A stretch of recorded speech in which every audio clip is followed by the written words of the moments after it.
कहानी की शुरुआत में हमें एक चॉकलेट फैक्ट्री दिखाई जाती है जहाँ पर अलग अलग तरह की चॉकलेट्स बनाई जाती थी और इस फैक्ट्री के ऑनर का नाम विली वोंका था। विली वोंका रैंडमली 5 चॉकलेट्स के पैकेट्स में गोल्डन टिकट्स को छुपा देता है और सभी चॉकलेट्स को पूरी दुनिया में सप्लाई करने के लिए भेज दिया जाता है। अब जिस किसी को भी वो गोल्डन टिकट्स मिलेंगी उसे एक खास किस्म का इनाम दिया जाएगा। इसके बाद सीन शिफ्ट होकर जाता है एक छोटे बच्चे पर जिसका नाम चार्ली होता है और चार्ली की फैमिली काफी गरीब थी। उनकी फाइनेंशियली कंडीशन इतनी ज्यादा खराब थी कि वो बड़ी ही मुश्किल से सरवाइव कर रहे थे और उनका घर भी ऐसा था जिसको देखने से ऐसा लगता था कि वो कभी भी गिर जाएगा। कुछ ही देर के बाद चार्ली के फादर घर आते हैं जो कि टूथपेस्ट कंपनी में काम करते थे और वो चार्ली के लिए कुछ टूथपेस्ट के ढक्कन लाए होते हैं जिन्हें देखकर चार्ली बहुत खुश हो जाता है क्योंकि चार्ली उन ढक्कन की मदद से विली वोंका की चॉकलेट फैक्ट्री का मॉडल बना रहा था। तब ये देखकर चार्ली के दादाजी उसे बताते हैं कि मैं भी पहले विली वोंका की फैक्ट्री में काम किया करता था और आज से तकरीबन 15 साल पहले विली वोंका ने दुनिया की तकरीबन सबसे बड़ी चॉकलेट फैक्ट्री बनाई,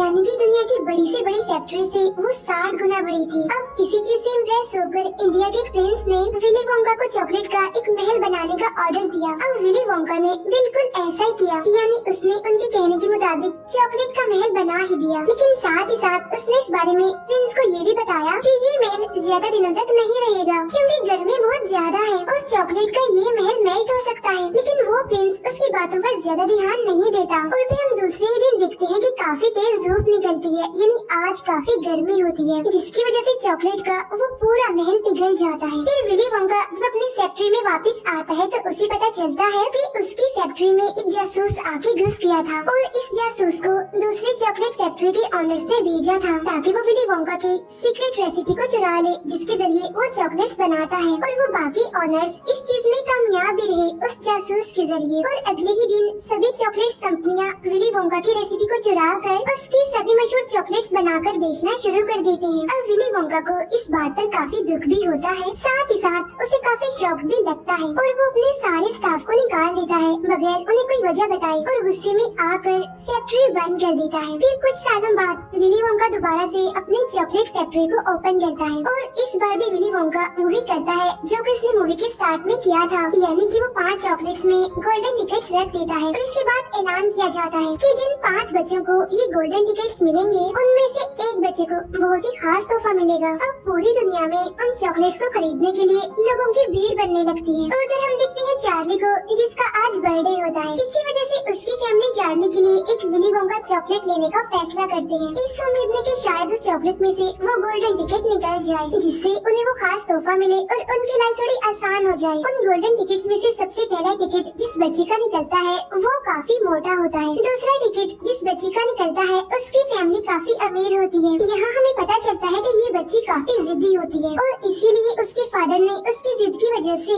अपने स्टाफ से विली वोंका चॉकलेट के हजारों पैकेट्स खुलवाए और तभी उनमें से एक में वो गोल्डन टिकट निकला था। फिर चार्ली के पेरेंट्स भी चार्ली के लिए एक विली वोंका चॉकलेट लेकर आते हैं और तब चार्ली बड़ी उम्मीद से उस चॉकलेट को खोलता है लेकिन इसमें से वो गोल्डन टिकट नहीं निकलता और तब इस बात से चार्ली काफी डिसअपॉइंटेड हो जाता है। लेकिन वो अपना दुख किसी को दिखाता नहीं बल्कि वो उस चॉकलेट को अपनी पूरी फैमिली के साथ शेयर करके खाता है, काफी इंजॉय करता है। तीसरी गोल्डन टिकट एक ऐसी बच्ची की निकलती है जो कि चैंपियन होती है अपने स्कूल की, साथ ही साथ उसने एक वर्ल्ड रिकॉर्ड भी बनाया हुआ था। चौथा गोल्डन टिकट एक ऐसे बच्चे का होता है जो वैसे तो काफी बदतमीज होता है लेकिन वो समझदार भी था क्योंकि उसने अपनी कैलकुलेशन से ही पता लगवा लिया था कि वो गोल्डन टिकट किस पैकेट में होगा। अब यहाँ इस बच्चे को चॉकलेट बिल्कुल भी पसंद नहीं थी, इसीलिए उसने विली वोंका की अभी तक कोई भी चॉकलेट नहीं खाई थी। उधर हम देखते हैं कि पूरी दुनिया में चॉकलेट्स की सेल बढ़ने की वजह से टूथपेस्ट की डिमांड भी बढ़ने लगी। इसी वजह से उस कंपनी में काम करने वाले जितने भी एम्प्लॉयज थे उन सबको ही निकाल दिया जॉब से ताकि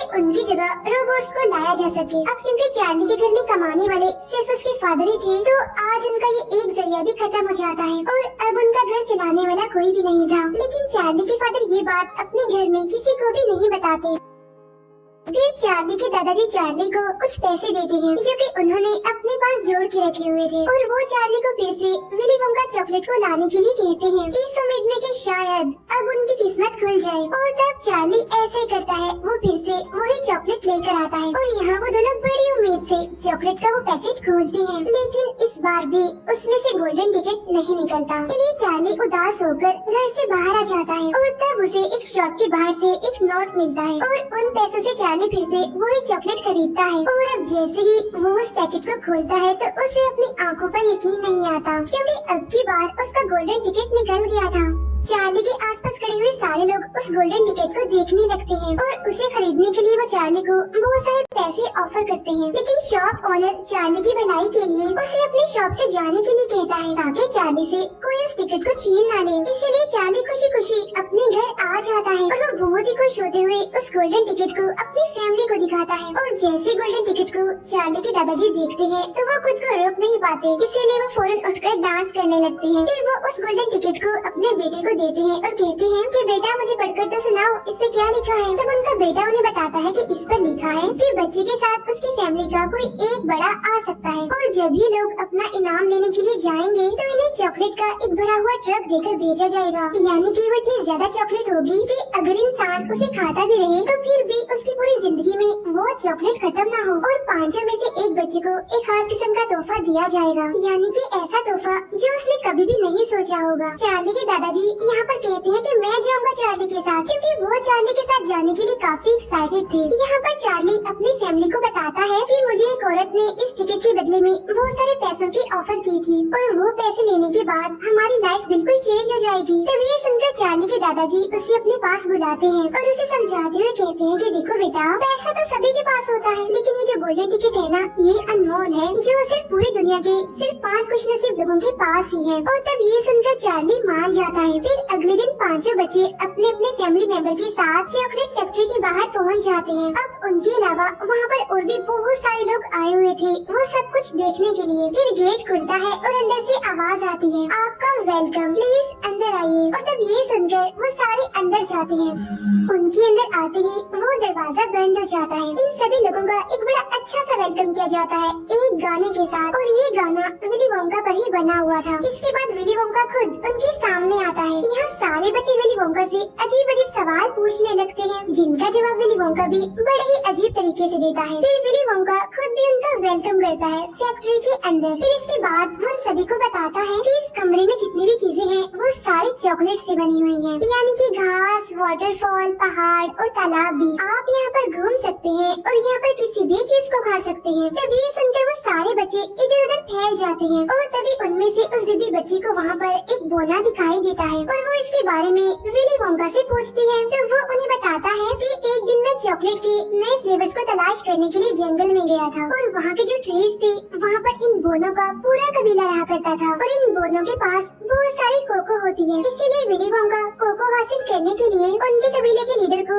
ये ऑफर देता है कि अगर आपने मुझे कोको लेने दिया तो मैं आपको अपनी चॉकलेट फैक्ट्री में काम करने का मौका दूंगा, जहाँ पर आप सारे लोग बड़े आराम से रह सकते हैं, मजे मजे की चॉकलेट्स खा सकते हैं। इसी दौरान वो मोटा बच्चा चॉकलेट पीने के लिए चॉकलेट के तालाब में जाता है, लेकिन तभी गलती से वो उसमें गिर जाता है। लेकिन इतनी ही देर में वहाँ पर एक काफी बड़ी मशीन आ जाती है और इस मशीन के जरिए ही चॉकलेट को फैक्ट्री के अंदर ले जाया जाता था।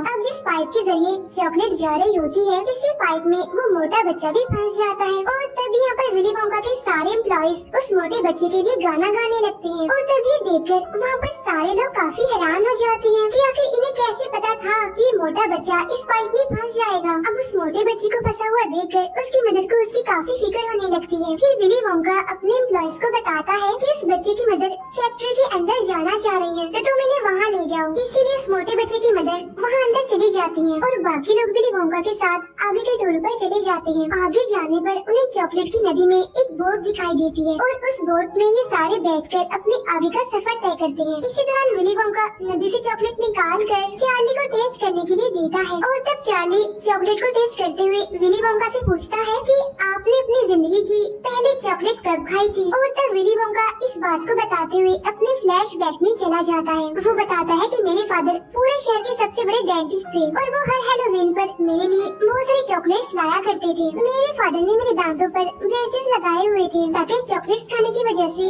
मेरे दांत खराब ना हो। मेरे फादर मेरी सारी चॉकलेट्स को आग में फेंक दिया करते थे। इसके बाद हम दोबारा से प्रेजेंट टाइम में आते हैं। इसी जर्नी में उनके सामने बहुत सारे नए नए रूम्स आते हैं। फिर वो फाइनली ही विली वोंका के फेवरेट रूम में पहुंचते हैं और ये रूम होता है इन्वेंटिंग रूम। यहाँ पर एक नई किस्म की बबल गम को बनाया जा रहा था। फिर विली वोंका उनको बताता है कि इस बबल गम में टोटल 3 फ्लेवर्स हैं, लेकिन अभी भी मुझे कुछ ठीक नहीं लग रही, अभी मुझे इसमें कमियां लग रही हैं। और तब विली वोंका की पूरी बात सुने बगैर वो चैंपियन बच्ची उस बबल गम को खा लेती है, जिसकी वजह से उसकी पूरी बॉडी ब्लूबेरी की तरह नीली पड़ने लगती है। तब यहाँ पर विली वोंका के एम्प्लॉइज एक बार फिर से गाना गाने लगते हैं, लेकिन उस बच्ची की मदर परेशान हो जाती है। यहाँ विली वोंका मजाक करते हुए अपने एम्प्लॉइज से कहता है कि ये बच्ची ब्लूबेरी बन चुकी है और इसका जूस ज्यादा हो गया है और इसी वजह से उसे यहाँ से निकाल लो। तब उस बच्ची की मदर भी अपनी बेटी की हेल्प करने लगती है और बाकी के सब विली वोंका के साथ आगे के टूर पर निकल जाते हैं। और तब यहाँ पर विली वोंका बताता है कि मेरे फादर ने मेरी जो चॉकलेट्स आग में फेंक दी थी उनमें से जली हुई चॉकलेट मैंने खा ली थी और फिर उसके बाद मैंने बहुत सारी चॉकलेट्स खाई। प्रेजेंट टाइम में वो एक नर्स के रूम में पहुँचते हैं। यहाँ पर बहुत सारी गुलहरियाँ थी जो कि हाईली ट्रेंड थी। वो अच्छे नट्स को चुन लेती थी और खराब नट्स को रिजेक्ट करके उन्हें फेंक देती थी। तब ये देखकर वो जिद्दी बच्ची अपने फादर से कहती है, पापा प्लीज मुझे गुलहरी लेनी है, मुझे क्ले दीजिए ना। जब ये सुनकर विली वोंका उससे कहता है तुम उसे नहीं ले सकती क्योंकि हम यहाँ पर इन गुलहरियों को बेचते नहीं। लेकिन वो जिद्दी लड़की फिर भी बाज नहीं आती। वो एक गुलहरी को पकड़ने के लिए उनके दरमियान ही चली जाती है और तब ये बात उन गुलहरियों को बिल्कुल भी पसंद नहीं आती। इसीलिए वो सारी गुलहरियाँ उस बच्ची पर चढ़ने लगती हैं क्योंकि वो उसे भी एक नट ही समझ रहे थे और वो गुलहरियाँ उसे चेक कर रही थी क्या ये एक अच्छा नट है। लेकिन वो बच्ची उन गुलहरियों को पसंद नहीं आती, इसीलिए वो उसे खराब नट समझकर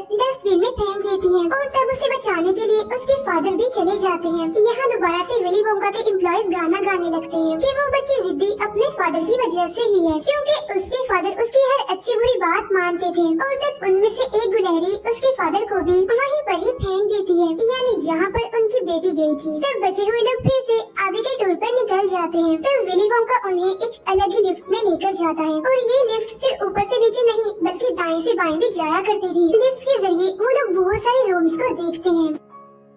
तब यहाँ पर चार्ली विली वोंका से पूछता है कि आखिर आपने ये सब कुछ कैसे शुरू किया। और तब यहाँ पर विली वोंका बताता है कि मेरे फादर ने मुझे चॉकलेट्स खाने के लिए मना किया था, लेकिन मैं तो चॉकलेट लवर था, मुझे चॉकलेट्स बहुत पसंद थी, इसी वजह से मैंने अपना घर छोड़ दिया। फिर प्रेजेंट टाइम में वे टीवी रूम में पहुँचते हैं जहाँ पर किसी भी चॉकलेट को टीवी के अंदर भेजा जा सकता था और टीवी देखने वाले सारे लोग उस चॉकलेट को खा भी सकते थे। अब उसकी इस बात पर समझदार बच्चा यकीन नहीं करता, इसीलिए वो उस मशीन में जाकर उसे स्टार्ट कर देता है, जिसकी वजह से एक तेज रोशनी से वो गायब हो जाता है और फौरन ही टीवी के अंदर पहुंच जाता है और इस वजह से उसका साइज भी काफी छोटा हो गया था। और तब यहाँ एक बार फिर से विली वोंका के एम्प्लॉइज गाना गाने लगते हैं और ये गाना उसे समझदार बच्चे पर बनाया गया था। फिर उस बच्चे के फादर उसे टीवी से बाहर निकालते हैं, लेकिन उस बच्चे का साइज अभी भी काफी छोटा था, इसीलिए उसके फादर विली वोंका से पूछते हैं कि अब मैं क्या करूँ, आखिर ये बड़ा कैसे होगा। तब विली वोंका अपने एम्प्लॉय से कहता है कि इन्हें फौरन स्ट्रेच रूम में ले जाओ, यानी जहाँ इसे खींचकर बड़ा कर दिया जाएगा। और यहाँ पर विली वोंका देखता है कि अब सिर्फ चार्ली ही बचा है और बाकी बच्चे अपनी अपनी बेवकूफियों की वजह से यहाँ से जा चुके हैं, यानी कि चार्ली ही विनर है और उस इनाम का हकदार है। फिर विली वोंका उन्हें एक बार फिर से एक लिफ्ट में लेकर जाता है। फिर वो एक अप एंड डाउन बटन को प्रेस करता है, जिससे वो लिफ्ट फैक्ट्री से निकलकर काफी ऊपर चली जाती है, जहाँ पर वो देखते हैं कि वो चारों बच्चे काफी बुरी हालत में वापस जा रहे हैं। फिर चार्ली इस सब के बारे में विली से पूछता है और तब विली वोंका ये सारी बात बताने के लिए लिफ्ट के जरिए चार्ली के घर पर पहुंच जाता है। वो चार्ली के घर की छत तोड़कर अंदर पहुंच जाता है। यहाँ चार्ली के पेरेंट्स चार्ली को देखकर बहुत खुश हो जाते हैं। यहाँ विली वोंका चार्ली से कहता है कि मैं अपनी फैक्ट्री तुम्हारे नाम करना चाहता हूँ क्योंकि अब मैं बूढ़ा हो रहा हूँ, मेरा एक बाल सफेद हो चुका है, बाकी भी हो जाएंगे और जिसकी वजह से मैं बूढ़ा हो जाऊंगा। इसीलिए विली वोंका चार्ली को उसके साथ चलने के लिए कहता है, लेकिन चार्ली विली वोंका के इस ऑफर को ठुकरा देता है और कहता है कि मेरी फैमिली मुझे सबसे प्यारी है, मैं दुनिया की किसी भी चीज के लिए अपने फैमिली को नहीं छोड़ूंगा। तब इस बात पर अपसेट होते हुए विली वोंका वहाँ से चला जाता है। इसके बाद चार्ली के फादर को फिर से टूथपेस्ट कंपनी में जॉब मिल जाती है और अब यहाँ पर चार्ली की फैमिली पहले से काफी बेटर हो जाती है। उधर हम देखते हैं विली वोंका को जो कि काफी परेशान होता है, इसी वजह से उसे फौरन एक आइडिया आता है, जिसकी वजह से वो फिर से चार्ली के पास जाता है। वो अपना चेहरा छुपाकर चार्ली से पूछता है कि क्या तुमने कभी विली वोंका को देखा है, जिस पर चार्ली कहता है कि हाँ मैंने देखा है, उनके बाल काफी अजीब से हैं। तभी सुनकर विली वोंका अपना चेहरा उसे दिखाते हुए बोलता है, चार्ली ऐसा बिल्कुल भी नहीं है। यहाँ वो दोबारा से चार्ली को ऑफर देता है, लेकिन चार्ली एक बार फिर से उसे मना कर देता है और वो विली वोंका से पूछता है कि क्या आप अपने फादर से कभी मिलने गए हैं बाद वो दोनों उसी लिफ्ट में सवार होकर विली वोंका के फादर के घर के बाहर पहुंचते हैं। यहाँ विली के फादर उसे पेशेंट समझ रहे थे, इसी वजह से वो उसे अंदर ले जाते हैं और उसके दांतों को चेक करने लगते हैं। क्योंकि विली काफी बड़ा हो गया था, इसी वजह से वो उसे पहचान नहीं पाते। यहाँ चार्ली देखता है कि विली के फादर ने उसके सारे न्यूज आर्टिकल्स को बिल्कुल सर्टिफिकेट्स की तरह दीवारों पर लगाया हुआ है। चेकअप के दौरान विली के फादर उसे कहते हैं कि तुम्हारे दांत बहुत अच्छे हैं, इतने अच्छे दांत मैंने आज तक नहीं देखे। और तब यहाँ पर विली वोंका ये रिवील करता है कि मैं विली वोंका हूँ, यानी कि आपका बेटा। और तब यहाँ पर दोनों बाप बेटा एक दूसरे के गले मिलते हैं। और तब यहाँ पर विली वोंका को फैमिली की अहमियत का पता चलता है कि फैमिली कितनी जरूरी होती है। इसके बाद यहाँ वो चार्ली को एक नई ऑफर करता है। इसके बाद वो दोनों फैमिली चार्ली के घर पर खुशी खुशी खाना खाने लगती है, क्योंकि असल में विली वोंका चार्ली के घर को अपनी चॉकलेट फैक्ट्री के अंदर ही ले आया था। और अब चार्ली अपनी फैमिली के साथ उसकी फैक्ट्री का ध्यान रखता है, यानी कि अब उनकी हालात काफी बेटर हो गई है। और इसी के साथ ही इस मूवी की हैप्पी सी एंडिंग हो जाती है। Thank you for watching.